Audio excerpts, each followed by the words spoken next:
Jefimova.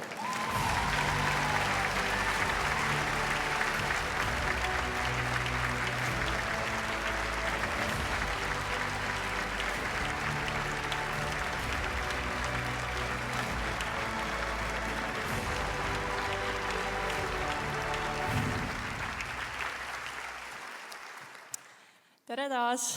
Issand, emotsioone on tegelikult praegu päris palju. Aga ma olen jälle aasta naissportlane, nii lahe tõesti.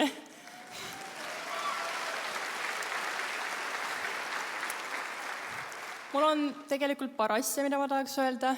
Esiteks ma tahaks välja tuua, kui tublid Eesti naissportlased on olnud see aasta.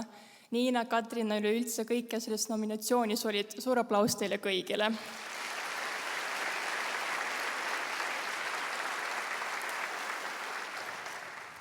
See aasta oli minu jaoks teistsugune, kolisin USAsse ja et alustada oma õpinguid ja treeninguid seal ja ausalt öeldes see algus ookeani taga oli päris raske, kuid iga päevaga ma kohanesin aina rohkem ja lõpuks sai näha ka sealse töö vilju, mille üle ma olen väga uhke, sest tahtsin tõestada, et tegin õige valiku sinna minnes.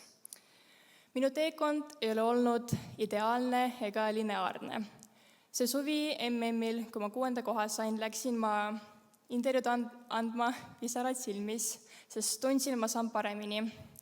Detsembris EM-il ma olin juba rõõmupisaratega, sest ma olin nii uhke enda kuldmedalite ja aegade üle.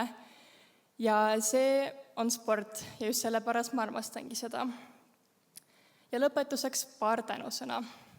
Suur aitäh minu USA perele, kes mind nii soojalt vastu võttis ja ka tervitused minu treener Steffile. Loodetavasti ta vaatab seda praegu, seega see you soon and I miss you.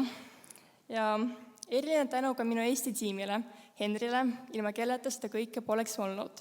Kui ma 12-aastaselt Sillamäelt Tallinnasse kolisin, pidi ta mulle justkui lapsevanemaks hakkama.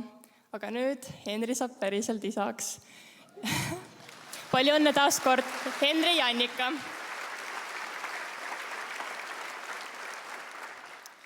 Tahaksin tänada ka oma peret.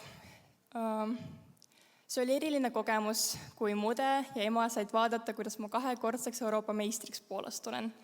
Ja nad on minu teekonna juures olnud algusest peale ja ka minu väikeõde Polina on praegu seal istub. Seega tšau, Polja! Ja tõesti aitäh selle tunnustuse eest ja näeme juba järgmine aasta.